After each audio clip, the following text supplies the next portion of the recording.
Китайський коронавірус швидко поширюється світом, але ще швидше розходяться чутки та альтернативні теорії про інфекцію та боротьбу з нею. З останнього – це дезінфекція міст з гелікоптерів та лазерне вимірювання температури з космосу. Це усе вигадки. Сьогодні зібрали топ-5 міфів про лікування COVID-19. Чи знищить його тепла погода та чи врятує часник від хвороби? Наталя Набокова зібрала думки лікарів. Чи вбиває хлор коронавірус? Жваво над цим міркують в інтернеті під публікацією про китайського олімпійського чемпіона Сунь Яна. Нібито він був добровільно інфікований коронавірусом і не захворів завдяки плаванню у хлорованому басейні. Саме це твердження серед усіх чуток, що нині ширяться мережею, здивувало відомого лікаря Євгена Комаровського. Миллионы людей, наслушавшись, начитавшись этого бреда, в соплях, с одышкой и кашлем прутся в бассейны изгонять хлорированной водой коронавируса. Тьфу на вас. Як захворів і чи лікувався взагалі Сунь Ян, достеменно невідомо. А от те, що він був дискваліфікований на 8 років через допінг – чиста правда. Мелко крошите його.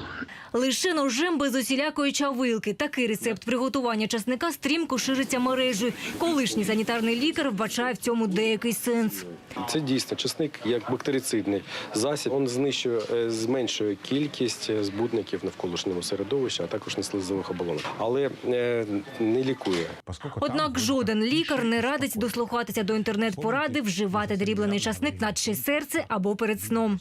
Ребят, не знаю, бред от начала до конца. Та найбільше суперечок серед фахівців навколо ібупрофену. Дискусія розгорнулася після твіту французького міністра охорони здоров'я, який написав, що ібупрофеном не можна збивати температуру під час коронавірусу. Никаких убедительных доказательств того, что ибупрофен плохо, нет. До з'ясування його ймовірних побічних ефектів у Всесвітній організації охорони здоров'я порадили застосовувати парацетамол, а ібупрофен лише якщо його пропише лікар. Поки що не було достовірних даних, які би свідчили про загострення коронавірусу через ібупрофену. Є й добрі новини, вірніше, не просто догадки. Коронавірус метеочутливий і його розповсюдження залежить від погоди. Як тільки стане тепліше, циркулювання інфекцій зменшиться.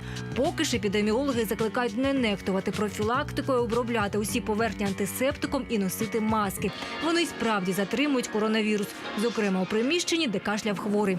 Наталя Набокова, Віталій Савенко. Новини сьогодні.